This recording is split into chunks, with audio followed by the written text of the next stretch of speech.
Okay, let's have some fun. So we're going to install one shock on GT, and you remove the wheel assembly. Let's put this aside. And now you have the deck with the front and back and two rails. So this is the front. You're going to get the main support.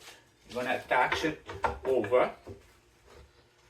You're going to get a bag of hardware, and these are welded together to make it easy. And we're going to put it from the inside.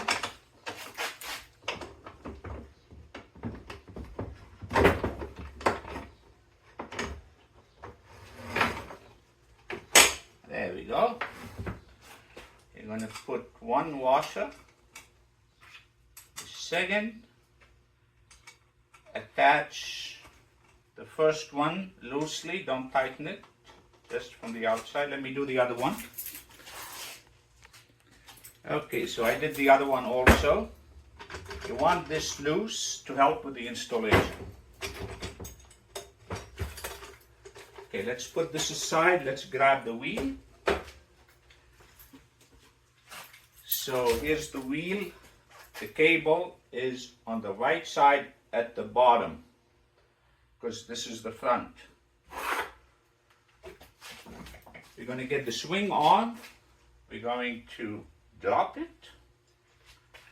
Here's the bolts for the motor. That's one.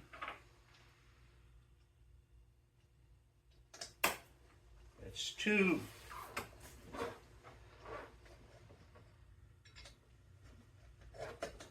That's three. That's four. Let me go ahead and tighten it so we don't waste time. Okay, so I went ahead and tightened all four. Okay, so let's put this on the side, and we'll get this back again. And you're going to remove 1, 2, 3. You're going to leave this here. Okay, so I have one left.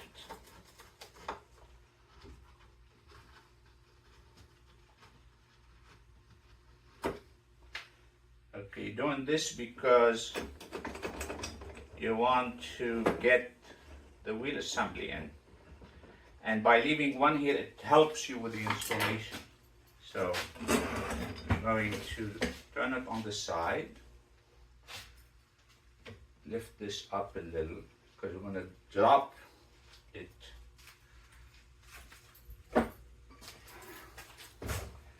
Now that's the wheel assembly. This is pointing up toward the front. That's the front. That's one bearing we're going to put here. That's another we're going to put on the other side. And now this is probably the trickiest part. Once you get over this, it's easy. Okay, you want this part to enter first because it won't later. So you're going to get it in, and then hold that bearing.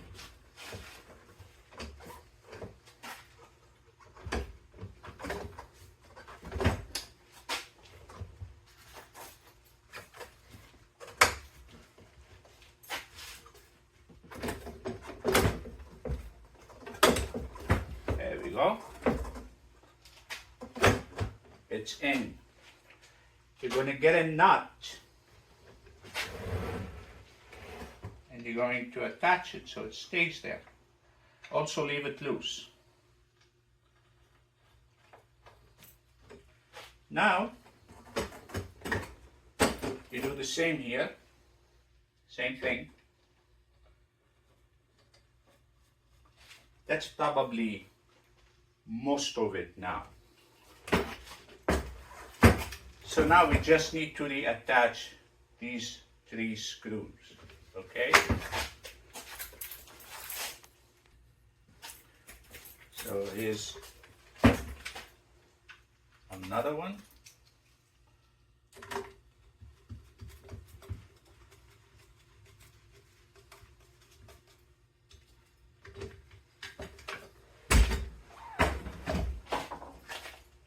more.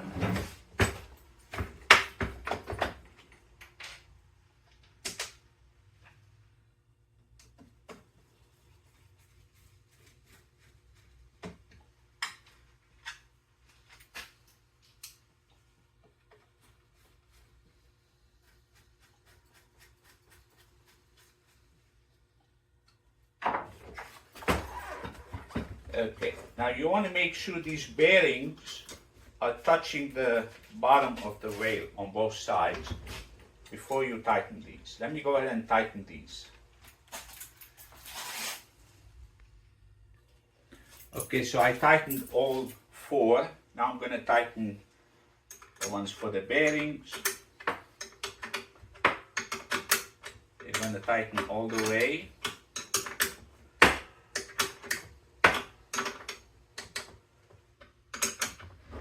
Until you can't, and then go back maybe like half a turn. Do the same thing here. Let me do it off camera. Okay, so I did the other side, and this is a thin knot. So you go back half a turn so you get that movement, right? And the cable of the motor sits inside here.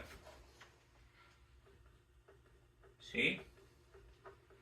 And what I do is I use, this is a thin nut, so I use a second one to go in, and then I tighten them against each other, and that way it stays locked.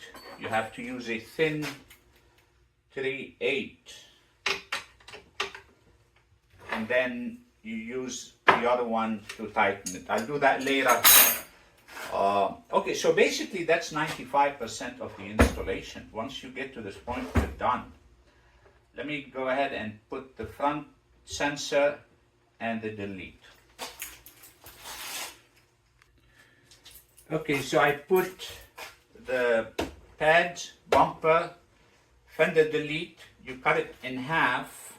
So you put one from the back, one from the front, and the seam is going to be under here.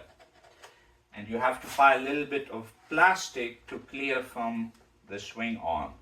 Now you can leave the lip if you want. At one time I had the lip up with a cutout for this to go down, but I just prefer this look, okay? Or you can even fit a fender when you make cutouts.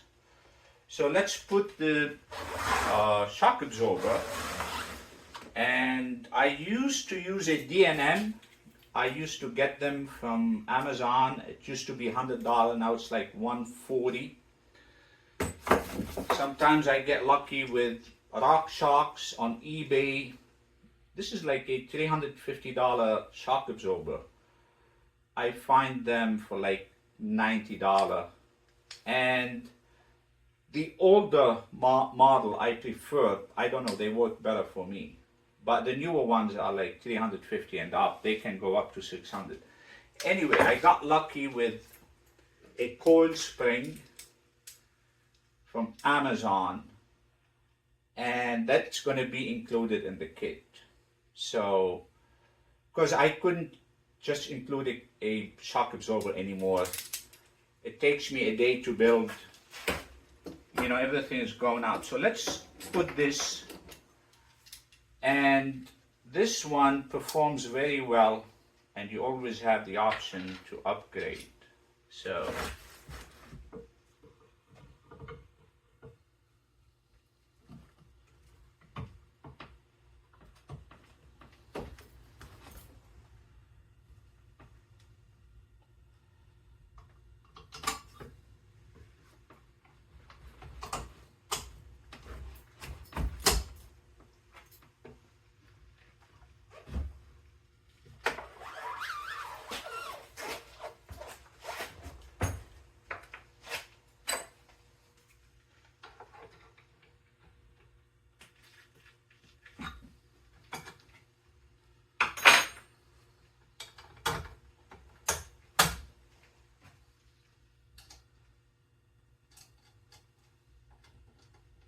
okay, let me go ahead and tighten them. Okay, So we are done. That wasn't hard, was it? So I only need to add a second knot. What I do is I include a thick lock nut so it stays there, but another option is to put two thin ones and tighten them. That way it doesn't get loose. But usually these stay there nicely. Anyway, this comes default, it's 150 pounds. That's what you need. And it's going to work for an average rider of 200. I'm 200. It came, all I had to do is loosen this maybe a little bit. But you tweak it to what you like, right? So I only had to loosen it a little bit, and then I got a nice feel to it. You can turn it clockwise to make it tight. You can loosen it to make it loose. Depends on. So if you turn it too much, you're going to have very little suspension. If you turn it counterclockwise, it's going to feel like a Cadillac. Okay, so let's give it a quick test. Let me move the camera.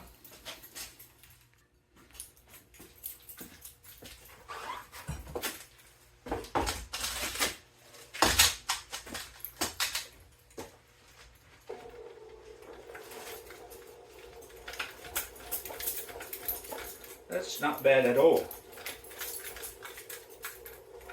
See, I can loosen it and I'll get more travel, but that's pretty much how I like it.